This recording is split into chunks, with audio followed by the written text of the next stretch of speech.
I woke up to the sound of crackling fire. At first, I thought I was dreaming. Maybe a campfire, maybe a summer barbecue. But the thick, harsh smoke pouring through my bedroom window told me otherwise. My chest tightened as I threw the sheets off and ran to the window. What I saw made my blood run cold. My motorcycle, my police-issued, state-owned motorcycle, was engulfed in flames in my own driveway. Fire swirled across its frame, licking at the pavement like some hellish bonfire. My first instinct was to grab the fire extinguisher, but even as I stumbled toward the door, I knew it was too late. The flames were too high, the damage already severe. The blaze hit my face the second I stepped outside, my bare feet smacking against the cool concrete. My heart pounded in my ears as I stared at the charred wreck. But beneath the shock, a slow, burning rage started to rise. That was when I heard it. Laughter. I turned my head toward the house across the street,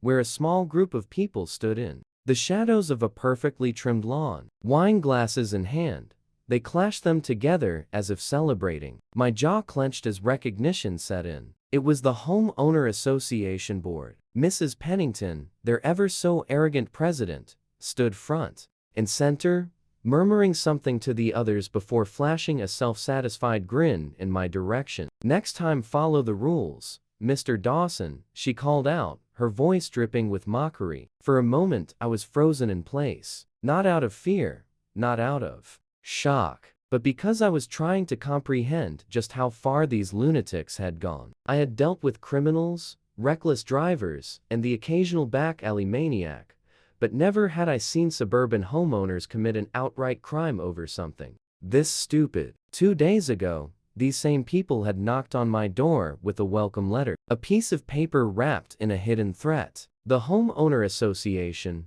or as I had come to think of them, the neighborhood mafia, had made it clear that joining was highly encouraged. They spoke in that rehearsed, fake-friendly tone that made my skin itch. They wanted control over my property, over my house, over where I parked my own damn vehicle. I had politely declined, not thinking much of it. Then the fines started rolling in. First a notice for my grass being a half-inch too long, then another one claiming my police motorcycle was a non-compliant vehicle and needed to be stored out of sight. A $500 fine. I had laughed at that one, laughed and tossed it in the trash where it belonged. I wasn't part of their ridiculous little club, and they had no authority over me apparently. They hadn't taken that well. The fire department arrived within minutes, and soon my driveway was a chaotic disaster of flashing lights and firefighters battling the flames. The smell of burnt rubber and scorched metal filled the air. I stood there,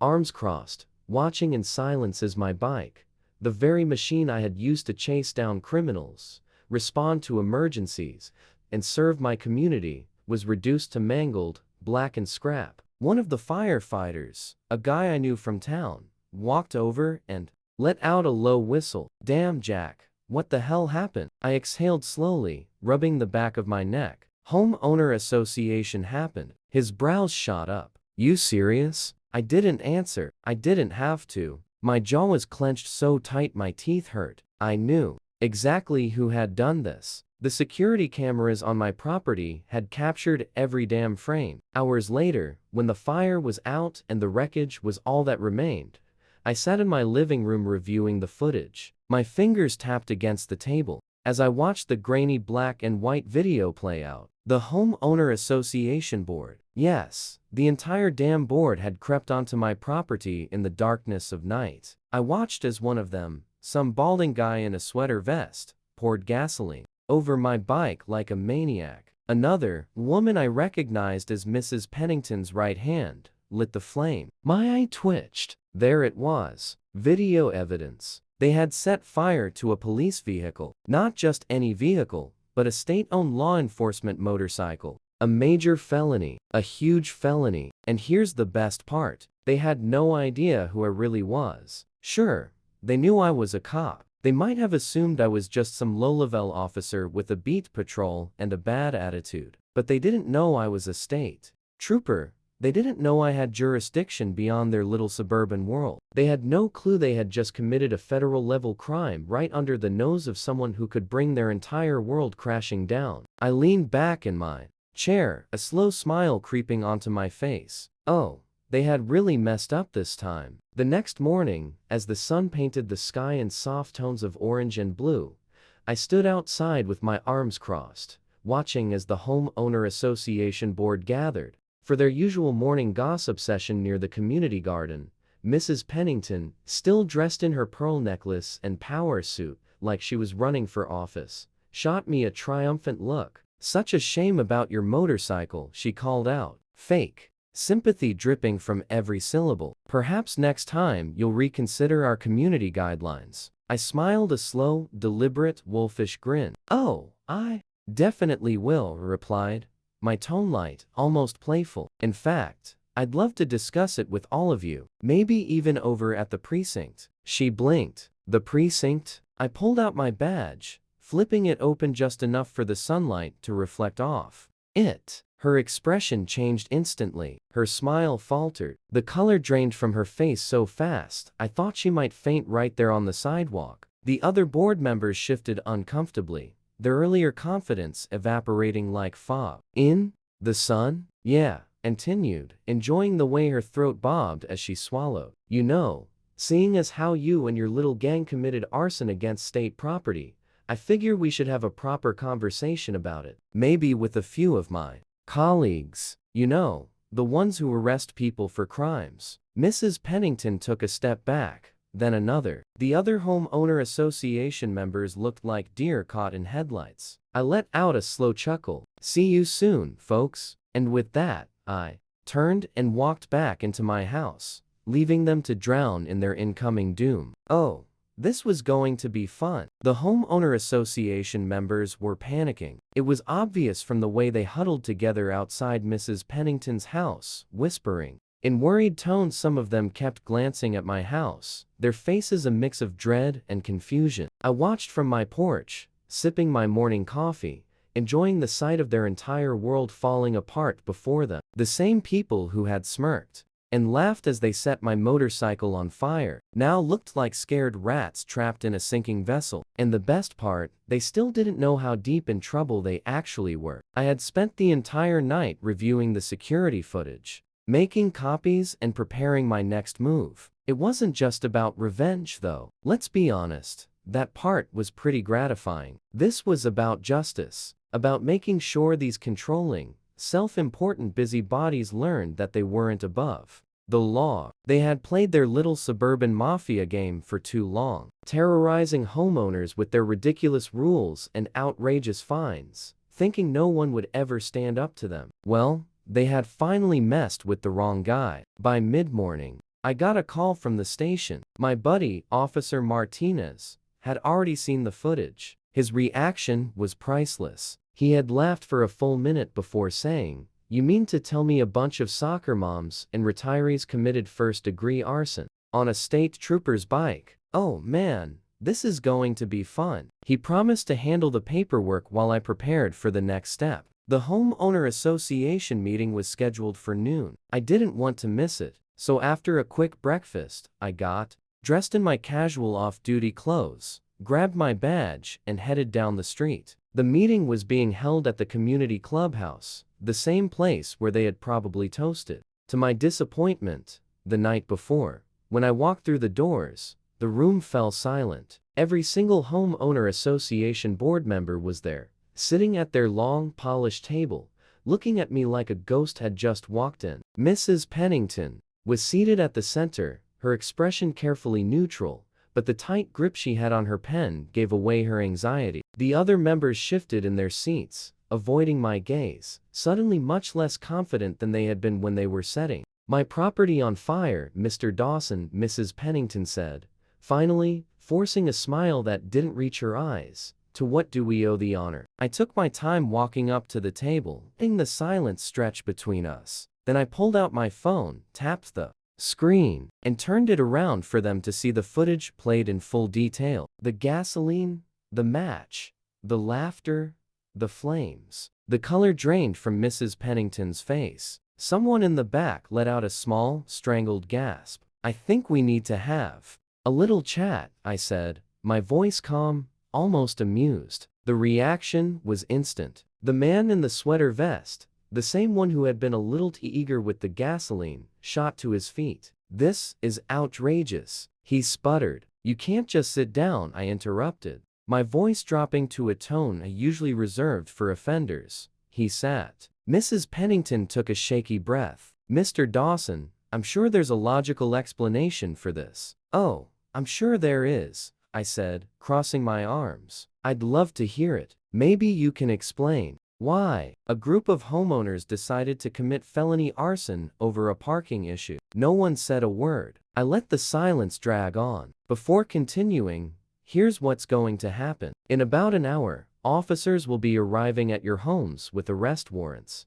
You see, unlike you, I don't just make up rules and fine people for existing. I actually enforce real laws. And setting fire to a police vehicle, that's a serious offense. So congratulations. You all just turned your little homeowner association into a criminal syndicate." The panic in the room was palpable. One woman clutched her pearls like she was about to faint. Another man was sweating so hard it looked like he had run a race. But Mrs. Pennington, she was still trying to keep control. This is ridiculous," she said, though her voice lacked the usual certainty. "This is all a misunderstanding," I smirked. "Right, a misunderstanding. You accidentally poured gasoline on my bike. You accidentally lit the match." She licked her lips, searching for an argument. "You're blowing this out of scale." I leaned in slightly, lowering my voice just enough to make the hair on her neck stand up. "Tell you what, why don't you call my captain and explain to him why you thought it was a good idea to burn a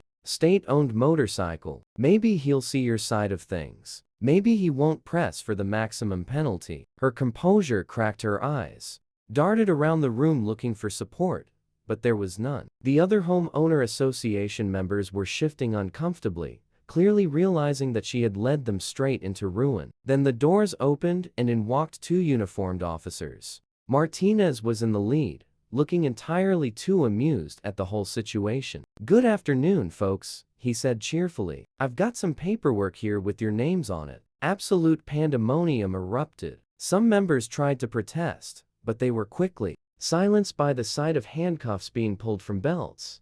The woman who had clutched her pearls actually did faint this time, slumping dramatically against her chair. One man tried to run, only to be intercepted by another officer at the door. It was a full-blown breakdown. Mrs. Pennington stood up, her face red with fury. "This is harassment," she shrieked. "We are upstanding members of this community. You can't do this." Martinez just grinned. "Ma'am, you burned a cop's bike, and we can absolutely legally do this." One by one, the homeowner association members were handcuffed and escorted out. Some cried, some screamed, some begged for mercy. None was given. As I watched them being led to the squad cars, I couldn't help but shake my head. These people had spent years lording over others, thinking they were invincible. They had bullied homeowners, fined them for absurd reasons, and acted as if they were above the law. But now they were just offenders. Martinez clapped a hand on my shoulder.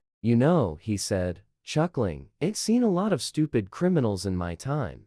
But this takes the prize." I laughed, feeling lighter than I had in days. "Yeah," I said, watching as Mrs. Pennington was shoved into the back of a squad car, still screaming about how this was unfair. "It really does." As the last of the homeowner association members were driven away, I took a deep breath in, inhaling the sweet, sweet scent of justice. The neighborhood was finally free, and damn, did it feel good. The neighborhood was quieter than it had been in years. Without the constant presence of the homeowner association lurking over every minor detail, things started to feel normal again. People mowed their lawns without fear of fines, parked their cars in their own driveways without receiving citations, and most importantly, no one was burning down state property in the middle of the night. The ridiculous reign of the homeowner association was over, and it was about time. The court case that followed was nothing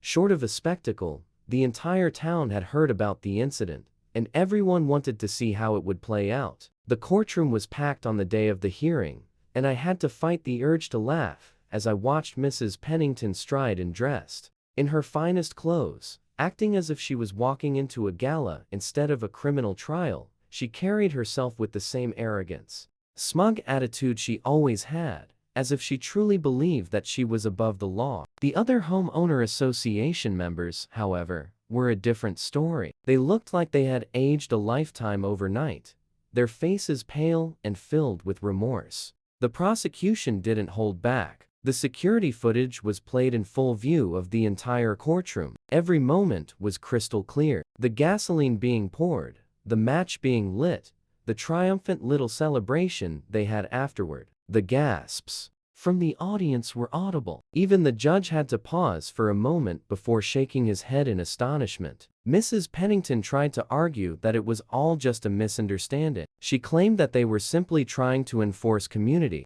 standards and that my refusal to comply had left them with no other option. When that didn't work, she shifted tactics and tried to play the victim, claiming that they had been threatened by me and that the fire was an accident. The judge was having none of it. "You expect me to believe," he said, rubbing his temples, "that 6 grown adults accidentally poured gasoline onto a police motorcycle, accidentally lit a match, and then accidentally stood around laughing while it burned?" Mrs. Pennington muttered, her carefully rehearsed words failing her. The judge didn't wait for an answer. He turned to the jury, who didn't even need to deliberate for long. The verdict came swiftly. Guilty, every single one of them. Sentencing day was even better. Some of them got probation, heavy fines, and community service. A few, including Mrs. Pennington and her closest allies, got actual jail time. She had been so certain she could talk her way out of it, but the moment the handcuffs clicked around her wrists, reality hit her hard. The woman who had ruled over this neighborhood with an iron fist was now just another offender being escorted out of the courtroom. The fallout from the case was huge. The homeowner association was effectively dissolved overnight, with most of its board members behind bars or too ashamed to show their faces in public. There was no one left to keep it running. The community held a vote, and in record time the homeowner association was officially abolished. People celebrated like it was a national holiday. Someone even set off fireworks in their backyard, something that would have earned them a fine just a week earlier. The best part? The funds that had once been used to pay for the homeowner association's ridiculous rules and enforcement were now being put to better use. After some discussion with the neighborhood, we decided to turn the old homeowner association office into something useful. A community park. But not just any park. It was going to be a barbecue and gathering spot. A place where people could enjoy their own property without fear of being harassed over fence heights or the color of their front doors. I made sure to personally oversee the demolition of the homeowner association office. Watching that building get torn down was one of the most gratifying moments of my life. Gone were the endless stacks of fines, the condescending newsletters, the ridiculous regulations about mailbox styles. In their place would be picnic tables, a grill station, and a giant sign that read Homeowner Association Free Zone. The irony wasn't lost on me. The same land that had once been used to dominate people was now being used to bring them together. The first community barbecue was a huge success. Families who had been at odds for years over petty homeowner association disputes sat together laughing, eating, and enjoying the freedom they had fought for. Even some of the police officers who had helped with the arrests showed up, Martinez included. He took one look at the banner I had hung over the grill station and burst out laughing. "You really named this the Anti-Homeowner Association Cookout?" he said, shaking his head as he grabbed a plate of food. "Damn right I did," I replied, flipping a burger. "Got to make sure no one ever forgets what happened here." People started sharing their horror stories about the homeowner association, trading tales of absurd penalties and power-hungry board members. One guy talked about how he had been penalized for having an improperly shaped flower bed. Another told a story about getting a citation because his trash can was visible for exactly 3 minutes past the homeowner Association's strict pickup window. The more stories I heard, the more I realized just how much people had endured under their ridiculous rule. But now, they were liberated. As the sun started to set, I sat back in my chair watching the community come together in a way it never had before. Kids were playing, neighbors were talking, and for the first time since I moved here, I actually felt like I belonged. Then, out of the corner of my eye, I spotted a new face. A guy, probably in his 40s, walking around the park, looking at the setup with curiosity. He eventually made his way over to where I was sitting and extended a hand. "Nice place you got here," he said. "I just moved into the neighborhood. Name's Greg." "Jack,"